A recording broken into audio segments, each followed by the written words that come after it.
దేవునామం స్తోత్రములు. అందరూ బాగున్నారా? ఆరోగ్యాలతో ఉన్నారా? దేవుని కృప మీ మీద విస్తరిస్తూ ఉందా? ప్రార్థన చేయమని అడిగిన వాళ్ళందరి కొరకు నేను ప్రార్థిస్తున్నాను. అలాగే మీరు కూడా ప్రార్థించాలి.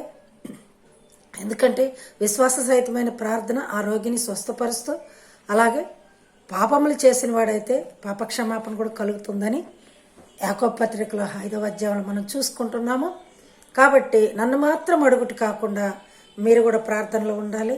విశ్వాస సహితంగా ప్రార్థన చేయాలి, విజ్ఞాపన ప్రార్థన చేయాలి, ఉపవాస ప్రార్థన చేయాలి, కన్నీటి ప్రార్థన చేయాలి. హన్నావలే దుఃఖంతో మహాదుఃఖంతో రోధించాలి. అలాగే మన ప్రార్థనలో ఎప్పుడు కూడా విశ్వాస సహితంగా ఉండాలి. ఎక్కడ కూడా మనం పట్టు వదలకూడదు దేవుణ్ణి. ఎందుకంటే మనం ఈ లోకంలో ఎంతోమందిని ప్రేమిస్తున్నాం, ఎంతోమందికి డబ్బు ఖర్చు పెడుతున్నాం, ఎంతోమందితో మనం సహవాసం చేస్తున్నాం. మన చుట్టాలు కావచ్చు, బంధువులు కావచ్చు, స్నేహితులు కావచ్చు, ఇంకా మనం ఇంకా అభిమానించే వాళ్ళు కావచ్చు. అందరూ కూడా కొంతకాలానికి మనల్ని మోసం చేసి ఉండవచ్చు, ఏ విధం చేతనైనా. కానీ అదే ప్రేమను, అదే భక్తిని, అదే ఆప్యాయతను ప్రభువైన యేసుక్రీస్తు వారి పట్ల చూపించండి. మీకు అన్ని మేలులు తప్పకుండా జరుగుతాయి. ఒకసారి ప్రేమించి చూడండి. రాత్రి ఒక బాబు నాతో మాట్లాడటం జరిగింది. ఆ బాబు పేరు ఎలీషా. మరి వారి ఊరు దర్శి దగ్గర బృందావని కాలనీ, ప్రకాశం జిల్లా. ఆ బాబు చెప్తున్నాడు, మా అమ్మ నేను చిన్నప్పటి నుంచి నాకు ఎలీషా అని పేరు పెట్టారు, కానీ నేను ఎలీషా ప్రవక్తలాగా చేయలేకపోయినా కొన్ని పనుల ద్వారా అయినా మంచి పేరు తెచ్చుకో బాబు అని చెప్తూ ఉండేది మా అమ్మగారు. మరి నేను ఎప్పుడు వినలేదు. తర్వాత లాస్ట్ మూమెంట్లో నాకు మంచి దెబ్బ కొట్టింది. అమ్మగారికి ఆరోగ్యం బాగలేదు, ప్రభు నన్ను పట్టుకున్నాడు, నా ఉద్యోగం పోయింది. ఇవన్నీ కూడా దేవుడు నన్ను మొత్తినట్లుగానే నేను అనుకున్నాను అమ్మగారు. అందువల్ల నేను వెంటనే బాప్తీసం తీసుకున్నాను, దేవుని సొంత రక్షకునిగా అంగీకరించాను. నేను ఇక ఆయనలోనే జీవిస్తాను, ఆయన సేవలోనే ఉంటాను అని బాబు సాక్ష్యం చెప్పినాడు ఎలీషా. ఆ బాబుని దేవుడు దీవించి ఆశీర్వదించను గాక. అంత మాత్రమే కాకుండా ఆ బిడ్డ యొక్క విశ్వాసాన్ని ఎక్కడా కూడా సడలకుండా చక్కగా విశ్వాసాన్ని దృఢపరుచుకొని ఆ బిడ్డ జీవితాంతం దేవునికి ఇష్టమైన బిడ్డగా జీవించాలని నేను ప్రార్థిస్తున్నాను. ఆ బిడ్డని దేవుడు దీవించి ఆశీర్వదించును గాక. అలాగే వారి అమ్మగారు కొండమ్మ గారి గురించి కూడా ప్రార్థిస్తున్నాను. ఆమెకు కూడా బాగలేదని తెలిసినది, ఆమె కొరకు కూడా ప్రార్థిస్తున్నాము. ప్రభు చిత్తం ఉంటే మరి ఒకసారి కలిసినప్పుడు నేను మరలా మీకు పరిచయం చేస్తాను ఆ బాబుని. మరి ఎలీషా ప్రవక్త గురించి కొన్ని మాటలు చెప్పుకుందాము. ఎందుకంటే ఆ బాబు గురించి చిన్న సాక్ష్యం నేను చెప్పాను కనుక ఆ బిడ్డ కొరకు మనం ప్రార్థన చేద్దాము. ఎందుకంటే ఆ బిడ్డ ఇంకా విశ్వాసం సడలకుండా ఖచ్చితంగా దేవునిలో ఇప్పుడు యుక్త వయసులో ఉన్నాడు, 25 సంవత్సరాలు కావచ్చు. ఈ యుక్త వయసులో ఉండగానే ప్రభుని అంగీకరించాడు కనుక ఆ బిడ్డ కొరకు మనం ప్రార్థన చేయాలా. మీకు కూడా నా ప్రార్థన అవసరతలు ఏమైనా కావాలి అంటే నా ఫోన్ నెంబర్ చెప్తాను, ఫోన్ నెంబర్ రాసుకోండి. నా కోసం ప్రార్థన చేయండి, అలాగే ఫోన్లు చేయండి. మీకేమన్నా అవసరమైతే నేను తప్పక మీకోసం ప్రార్థిస్తాను. మీకు విశ్వాసం ఉంటే తప్పకుండా అన్నీ జరుగుతాయి. నా ఫోన్ నెంబర్ 7799179659. మరొకసారి చెప్పమంటారా? 7799179659. నంబర్ రాసుకున్నారా? దేవునికి వందనములు. మీకు కూడా అవసరమైతే ఆ ఫోన్ నెంబర్కి ఫోన్ చేయొచ్చు, నాతో మాట్లాడచ్చు. మీకు నమ్మకం ఉంటే సమస్తము జరుగుతుంది. దేవుని కృపలో మీరంతా వర్ధిల్లుతారు. సరే, ఎలీషా ప్రవక్త గురించి 2 మాటలు చెప్పుకుందాము. 2వ రాజుల గ్రంథము 4వ అధ్యాయము 8వ వచనం నుంచి కొన్ని మాటలు చూసుకుంటున్నప్పుడు, ఎలీషా ప్రవక్త షూనేం పట్టణమునకు వెళ్ళినప్పుడు, బాగా వినండి ప్రియ శ్రోతలు, దేవుని బిడ్డలారా. షూనేము పట్టణమునకు ఎలీషా ప్రవక్త గారు వెళ్ళినప్పుడు అక్కడ ఆ షూనేం పట్టణస్థురాలు ఒక ఆమె ఉన్నది. ఆమె ఆయన వచ్చినప్పుడల్లా మా ఇంట్లో భోజనం చేయండి అయ్యా, దేవుని ప్రవక్తకి, దేవుని సేవకునికి ఆమె చెప్తుంది, మా ఇంటికి వచ్చినప్పుడల్లా మా దగ్గర భోజనం చేసి వెళ్ళండి అని బలవంతం చేస్తుందంట ఎలీషా ప్రవక్తని. అంటే బలవంతం ఎందుకు చేస్తుంది? ఒకవేళ ఆయన వద్దన్నాడా, లేకపోతే తినటానికి ఇష్టపడలేదా? ఎందుకు బలవంతం చేసినని ఉంది? ఒకసారి చూసుకుందామా? మీరు కూడా బైబిల్ ఉంటే తీయండి. 2వ రాజుల గ్రంథము 4వ అధ్యాయము 8వ వచనం నుంచి చూసుకుందాము. రెండవ రాజుల గ్రంథము 4వ అధ్యాయము 8వ వచనం. ఒక దినమందు ఎలీషా షూనేం పట్టణమునకు పోగా అచ్చట కనురాలైన ఒక స్త్రీ భోజనమునకు రమ్మని అతను బలవంతం చేస్తున్నాం. వింటున్నారా బాగా? భోజనమునకు రమ్మని బలవంతం చేసిందట. మామూలుగా పిలవలేదు. బలవంతం అంటే ఆయన రానని చెప్పి ఉన్నారేమో. చూసారా ప్రియులారా, ఈ రోజులు ఎంతమంది దేవి సేవకులకి బలవంతం చేసి కూర్చోబెట్టి భోజనం పెడుతున్నారు. కొంతమంది అనుకుంటారు, అబ్బా వీళ్ళు వస్తే ఎందుకు ఖర్చు సమస్య కాకపోయినా వాళ్ళకంతా స్పెషలిటీ చేయాలా, కుర్చీలు వేయాలా, బల్లలు వేయాలా, కొంత సమయం కేటాయించాలా అని కొంతమంది అనుకుంటూ ఉంటారు. అందరూ కాదులే, కొంతమంది అనుకుంటూ ఉంటారు. కానీ ఈ గనురాలు ఆ శ్రమకి ఏది కూడా లెక్క చేయకుండా మా ఇంటికే వచ్చి ప్రతిరోజు మా ఇంటి దగ్గర భోంచేయండి. చూసారా ప్రియులారా, మనమైతే దేవుణ్ణి కూడా అలాగే పిలవాలి. ప్రభా, ప్రతిరోజు నా ఇంటికి రాయా.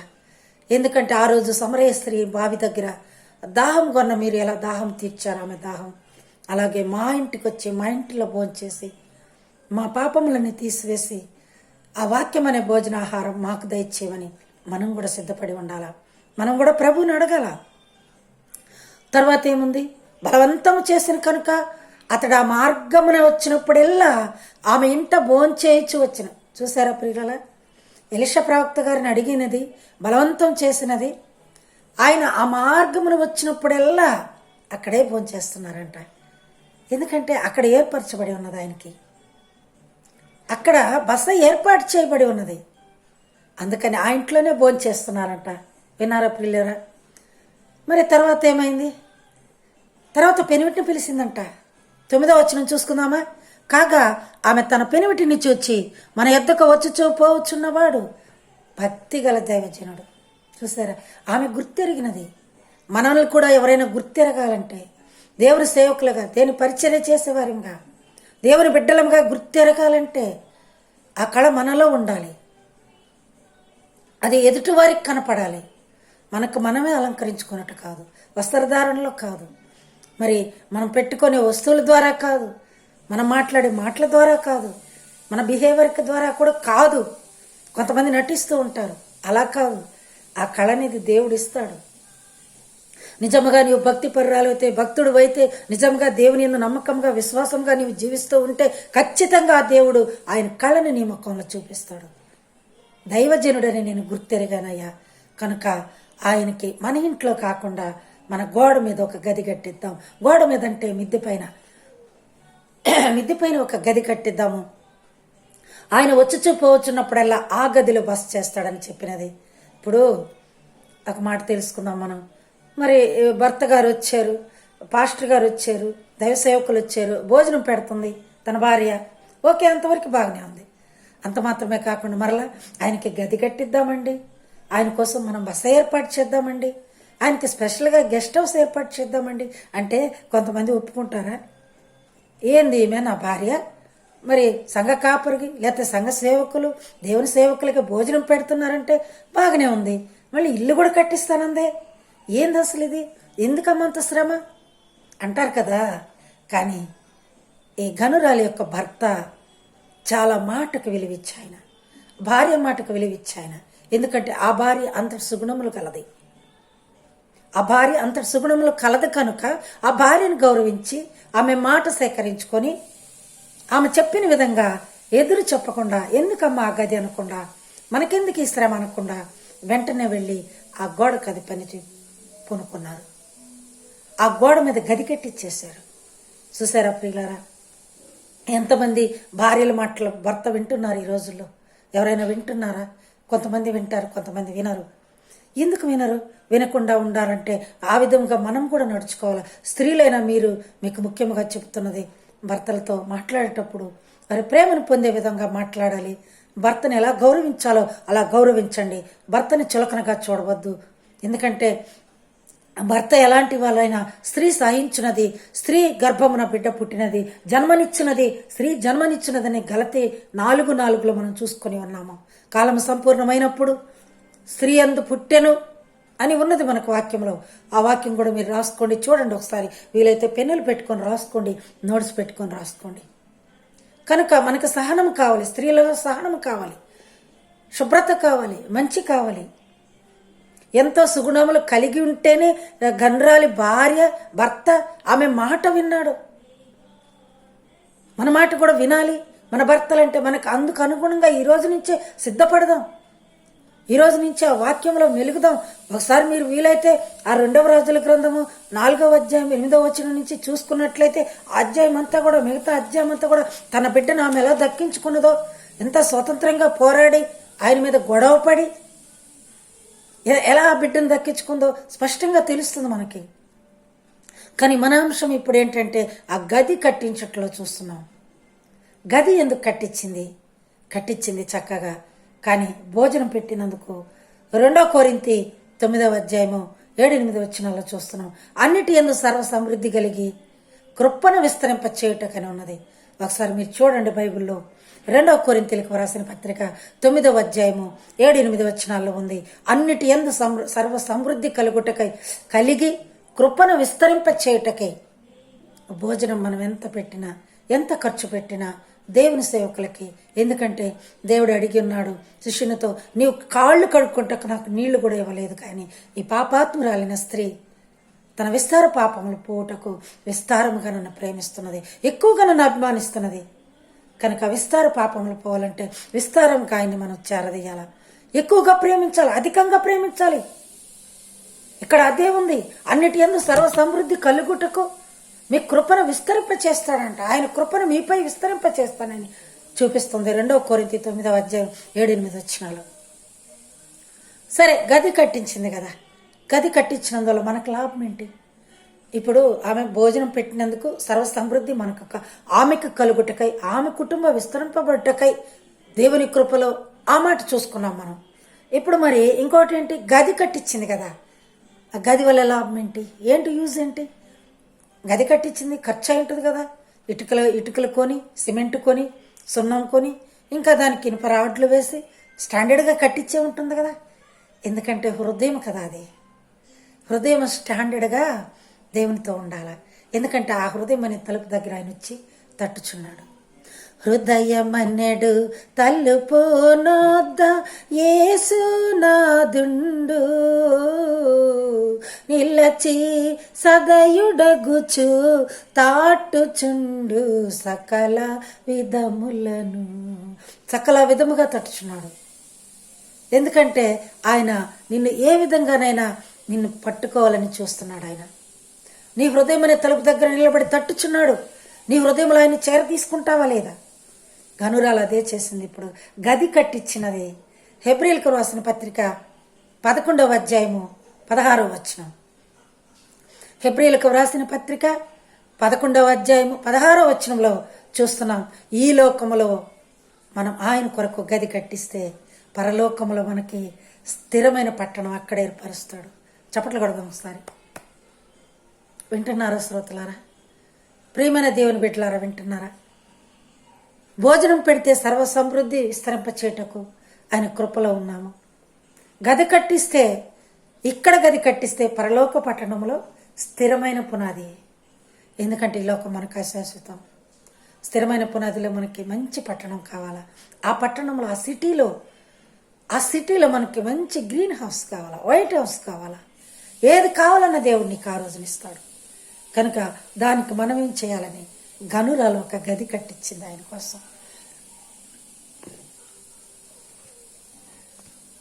గది కట్టించింది, బాగానే ఉంది. భోజనం పెట్టింది, బాగానే ఉంది. గది కట్టించింది, బాగానే ఉంది. అంతవరకు బాగుంది. మరలా కొన్ని వస్తువులు అమర్చిందంట. ఇప్పుడు గదిలో ఉన్నప్పుడు పడుకోవాలి కదా, మంచం కావాలి కదా. అందుకని ఆ మంచం కొరకు భర్తకు చెప్పినదంట. మంచము, బల్ల, పీట, దీపస్తంభము, 4 వస్తువులను ఆమె ఆ గదిలో అమర్చినది. చెప్పుకుందామా మళ్ళీ ఒకసారి? మంచము, బల్ల, పీట, దీపస్తంభం. ప్రియులారా, ఇవన్నీ వస్తువులు మాత్రమే.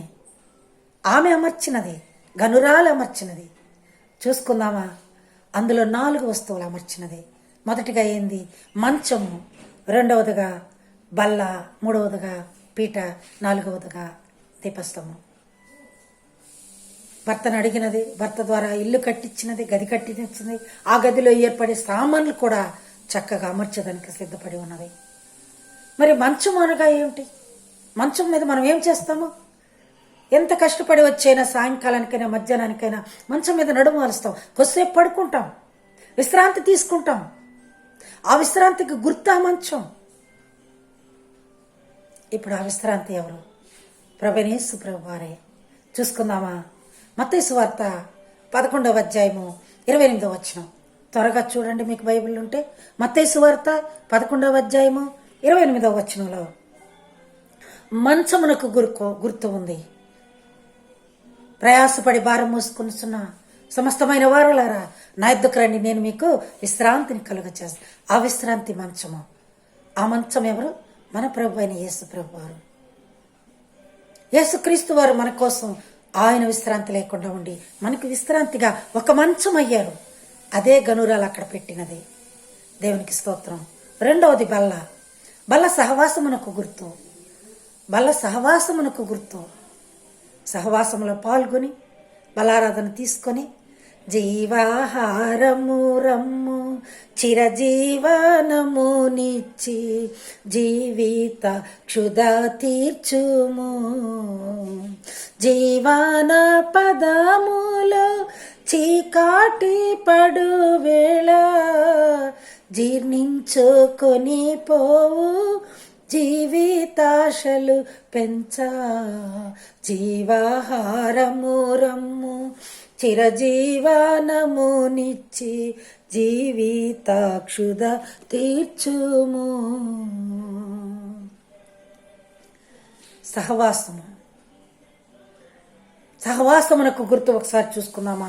2వ సమూయేలు గ్రంథము ఒకసారి చూసుకుందాం. త్వరగా బైబిల్ తీసి 2వ సమూయేలు గ్రంథము 9వ అధ్యాయము. ప్రియులారా చూడండి బైబిల్ని, దేవునికి ఇష్టమైన బిడ్డలారా. 2వ సమూయేలు గ్రంథము 9వ అధ్యాయము 7-8 వచనాలు చూద్దాము. అందుకు దావీదు, నీవు భయపడవద్దు, నీ తండ్రి అయిన యోనాతాను నిమిత్తము నిజముగా నేను నీకు ఉపచారము చూపి చూడండి ప్రియులారా, నీ పితరుడైన సౌలు భూమి అంతయు నీకు మరలా ఇప్పింతును. సౌలు గారు ఎంత దుర్మార్గం చేసినా దావీదు మహారాజు చెప్తున్న మాట. ఇంకా ఏం చెప్తున్నారు? మరియు నీవు సదాకాలం నా బల్ల యొద్దనే భోజనం చేయదు. చప్పట్లు కొడదాం ఒకసారి. దావీదు మహారాజు చెప్తున్నాడు, మెఫీబోషెత్తో సదాకాలము నా బల్ల యొద్దనే భోజనం చేయదు. ఆదరించాడు, శత్రువును కూడా ప్రేమించాడు. శత్రువు మనవుడైన మెఫీబోషెత్తుని దగ్గరకు తీసుకున్నాడు. మిగతా ఆస్తులన్నీ, మీ తాతగారి ఆస్తులన్నీ నేను తీసుకోను, మొత్తం నీకు ఇచ్చేస్తానని చెప్తున్నాడు. నా బల్ల యొద్దనే సదాకాలం, ఎవ్రీడే, ఈరోజు కాదు రేపు కాదు, సదాకాలము నా బల్ల యొద్దనే భోజనం నీకు సిద్ధపరుస్తానని చెప్పినాడు. ఇది బల్ల సహవాసం ఒక గుర్తుగా ఇచ్చినాడు. మూడవదిగా పీట ఇచ్చి ఉన్నాడు. పీట. ఇప్పుడు యేసుప్రభు వారు మొదటిగా విశ్రాంతినకు గుర్తుగా మంచమునిచ్చి ఉన్నాము. అలాగే సహవాసమునకు గుర్తుగా షూనేమీరాలు బలనిచ్చి ఉన్నది. అది యేసుప్రభు వారికి గుర్తు. ఆయన శరీరమును రక్తమును పానము చేట్లు సహవాసమునకు గుర్తు. సదాకాలం నా బల్ల యొద్దనే భోంచేదు అని చెప్పిన రీతిగా ఉన్నది దావీదు మహారాజు. అలాగే పీట గురించి చూసుకుందాం. ఇప్పుడు మంచం అయిపోయినది, బల్ల అయిపోయినది, పీట మూడవ దానికి వచ్చేద్దాం. పీట దేనికి గుర్తు? కూర్చొని ఉపదేశం వినుటకు గుర్తుగా చూస్తున్నాం. ఆయన బోధన వినుటకు గుర్తుగా చూస్తున్నాం. ఆనాడు మార్తా మరియా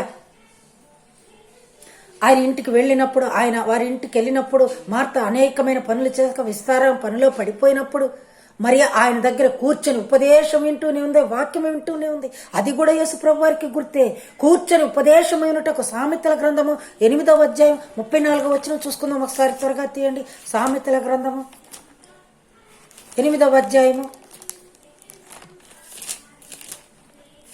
చూడండి ప్రియులారా. సామెతల గ్రంథం 8వ అధ్యాయము 34వ వచనములో, అనుదినము నా గడప యొద్ద కనిపెట్టుకొని నా ద్వార బంధముల యొద్ద కాచుకొని నా ఉపదేశము వినివారు ధన్యులు. ఆయన ఉపదేశం వింటే ధన్యులు. కూర్చొనేటందుకు పీటను ఏర్పాటు చేసింది గనురాలు. మంచం విశ్రాంతినకు గుర్తు, బల సహవాసమునకు గుర్తు, పీట కూర్చొని ఉపదేశం వినుటకు గుర్తుగా 3 కూడా ప్రభువారిని సూచిస్తుంది. అలాగే దీపస్తంభం ఎందుకు పెట్టింది? ఇప్పుడు దీపం వెలిగించి మంచం కింద పెడితే లేకపోతే ఒక మూలను పెడితే అంతా అక్కడి వరకే వస్తుంది వెలుగు. కానీ అదే దీపస్తంభం మధ్యలో పెట్టేస్తామంటే ఇల్లంతా కూడా స్ప్రెడ్ అయిపోతుంది, వెలుగు ఇల్లంతా కలిసిపోతుంది, అందరు కనపడతారు, అన్ని వస్తువులు కనపడతాయి, ఎక్కడేమున్నాయి కూడా మనం చూసుకోవచ్చు. అందుకని దీపస్తంభం ఏర్పాటు చేస్తున్నదంట. ఇప్పుడు ఆయన మధ్యలో ఉండి లోకాన్నంతటికీ వెలిగిచ్చేస్తున్నాడు. చూద్దామా ఒకసారి మత్తయి సువార్త 5వ అధ్యాయము 15వ వచనం. మత్తయి సువార్త 5వ అధ్యాయము 15వ వచనం. ప్రియులారా, ఈ వాక్యాలు చదువుతూ ఉండండి. మీకు చక్కగా ఒక్కొక్క పట్టణాన్ని దేవుడు మీకు ఇస్తూ ఉంటాడు. మీరు ఎప్పటి కూడా వెనకడుగు వేయవద్దు. 5వ అధ్యాయము 15వ వచనం. మనుషులు దీపం వెలిగించి కొంచెం కింద పెట్టరు, కానీ అది ఇంట నుండి వారికి అందరికీ వెలిగించుటకై దీపస్తంభం మీదనే పెట్టుదురు. కనుక ఈ దీపస్తంభం ఎవరు? యోహాను సువార్త 8వ అధ్యాయము చూసుకుందాము ప్రియులారా. యోహాను సువార్త 8వ అధ్యాయము 12వ వచనం. యోహాను సువార్త 8వ అధ్యాయం 12వ వచనం. మరలా యేసు, నేను లోకమునకు వెలుగును, నన్ను వెంబడించువాడు చీకటిలో నడవక జీవపు వెలుగు కలిగి ఇండునని వారితో చెప్పాను. ఏమంట? లోకమునకు వెలుగు ఆయనే. సో మంచం విశ్రాంతికి గుర్తుగా ప్రభువైన యేసుక్రీస్తు వారిని సూచిస్తుంది. బల్ల సహవాసమును గుర్తుగా ఆయన శరీరమును రక్తమును సహవాసములో పాల్గొనటందుకు సూచనగా చూపుతుంది. అలాగే పీట కూర్చొని ఉపదేశం వినుటకు, ఆయన సువార్తలు ఆయన బోధలు వినుటకు కూర్చొని నిలకడగా ఆయన్ని సూచిస్తుంది. దీపస్తంభం కూడా వెలుగు విస్తరింప చేయుటకు నేను లోకమునకు వెలుగునని చెప్పి అన్నాడు. సో ఈ 4 వస్తువులు కూడా ఆయనకు గుర్తుగా గనురాలు అక్కడ అమర్చినది కనుక ఆమె పేరు గనురాలైనది. ఒకసారి చప్పట్లు పడదామా? వీటన్నిటి గురించి ప్రభువారు మాట్లాడున్నారు. అది ఎక్కడో చూసుకుందామా? మార్కు సువార్త 14వ అధ్యాయము. మార్కు సువార్త 14వ అధ్యాయము 14వ వచనము 15వ వచనం. వాని వెంటబోయి వాడు ఎక్కడ ప్రవేశించునో ఆ ఇంటి యజమానిని చూచి, నేను నా శిష్యులతో కూడా పస్కాను భుజించుటకు. చూసారా? పస్కాను భుజించుటకు. అసలు క్లియర్గా మీరు వాక్యం చదువుతున్నప్పుడే మీకు అర్థమైపోతుంది. పస్కాను భుజించుటకు నా విడిది గది ఎక్కడని బోధకుడు నడుగుచున్నాడని చెప్పుడి, మీకు చూపించును. అక్కడ మన కొరకు సిద్ధపరచుడని తన శిష్యులతో ఇద్దరిని పంపాను. చూసారా? 15వ వచనం ఒకసారి చదువుకుందాం. అతడు సామాగ్రితో